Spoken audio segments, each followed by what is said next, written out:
By the summer of 1945, London and Paris were finally quiet. Nazi Germany had surrendered. But half a world away, the Pacific Theater was still burning.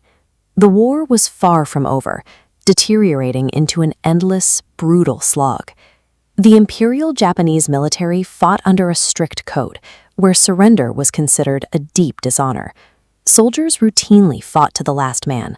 Pilots volunteered to fly their own aircraft directly into American warships. The Battle of Okinawa made the reality of this strategy terrifyingly clear. Taking that single island cost over 200,000 lives. American casualties were staggering, and the Japanese military was practically wiped out in the fighting. Caught in the middle were the civilians. The local population was trapped between the warring armies. Many were pressed into service to support the military, while others were pressured into taking their own lives to avoid capture by Allied forces. For Allied leadership, Okinawa was a grim preview. Defeating Japan through conventional island hopping was guaranteeing a scale of bloodshed that no nation could sustain. They needed a way to force an immediate end to the conflict. President Harry Truman inherited this dilemma. He stepped into office realizing he had to break the will of a nation, viewing defeat as unacceptable. The military's default plan was an amphibious assault on the Japanese home islands, codenamed Operation Downfall.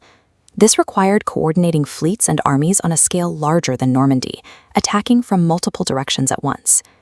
This chart shows how planners expected that invasion to unfold. You can see the death tolls of previous Pacific battles here, dwarfed entirely by the massive spike projected for Downfall, with estimates of hundreds of thousands of American casualties, and the cost for the Japanese population was projected in the millions. The military was actively training civilians, including children, with sharpened bamboo spears to resist the invading forces the moment they started storming the beaches. Looking at those projections, Truman made it his primary objective to find any alternative. The United States needed a mechanism to bypass the beaches entirely. That alternative emerged from a secret scientific project in the American desert. Led by J. Robert Oppenheimer, the Manhattan Project had spent years racing to develop an atomic weapon before Nazi Germany could. Germany surrendered before the bomb was finished, but in July 1945, the first successful test in New Mexico proved the technology worked. A single device could instantly wipe out a medium-sized city. To the officials who supported its use, the logic was straightforward military necessity. As the Japanese leadership was willing to sacrifice millions of their own citizens in a ground war, they had to be shocked into surrendering by a weapon against which there was absolutely no defense. It is also important to recognize how the moral baseline had already shifted. Fleets of B-29 bombers were dropping incendiary weapons on Japanese cities. The firebombing of Tokyo in March 1945 killed an estimated 80,000 people in a single night. The destruction of urban centers was already standard practice. To the men in charge in 1945, dropping an atomic bomb was a highly efficient continuation of the total war they were already fighting. But critics of the bombings point to a different reality on the ground. By late summer, Japan's navy was at the bottom of the ocean, their air force was decimated, and an Allied naval blockade was slowly starving the home islands.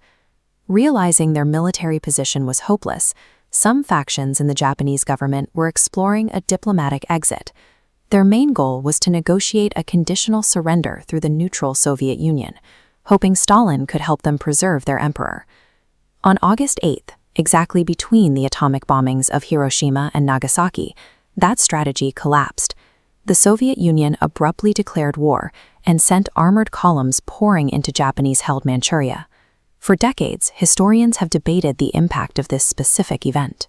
The revisionist argument suggests that the sudden Soviet invasion panicked the Japanese high command more than the atomic bombs did, because it completely erased their final diplomatic lifeline. If the blockade and the looming Soviet threat were already pushing Japan to the breaking point, the case that annihilating two cities was a strict military necessity becomes much harder to defend. And when we pull back from the strategy maps and look at the streets of Hiroshima and Nagasaki, the abstract arguments about military necessity collide with the physical reality of the weapon. On the mornings of August 6th and 9th, tens of thousands of civilians were killed in fractions of a second. Those near the hypocenter were vaporized. Others were crushed under collapsing buildings or trapped in the subsequent firestorms. Then came the aftermath. Survivors, known as hibakusha, began showing symptoms of a completely new horror, radiation sickness. For years afterward, communities suffered from cancers, severe burns, and lasting psychological trauma. These targets were heavily populated cities. The casualties were overwhelmingly doctors, teachers, workers, and children. Using a weapon of mass destruction to deliberately level a civilian center violated core principles of international law. To critics, dropping the atomic bomb cannot be justified by geopolitical strategy or casualty projections. They argue that intentionally annihilating civilian populations crosses a definitive line into a war crime. Yet for the Allied soldiers stationed in the Pacific, the bombs represented absolute salvation. Men who had been preparing to die on the beaches of Operation Downfall suddenly received word that they were going home. The strategy of shock ultimately yielded the desired result. Days after the Nagasaki bombing, Emperor Hirohito intervened, and Japan officially signed the surrender documents aboard the USS Missouri. The fighting stopped, but the explosions sent a shockwave far past Tokyo. By using the bomb before the conflict ended, the United States made a very public, very terrifying demonstration of its new capabilities to the Soviet Union, and that is the dual legacy we are left with. The atomic bombs closed the final chapter on the deadliest conflict humanity has ever known, and instantly loaded the weapons for the Cold War that followed.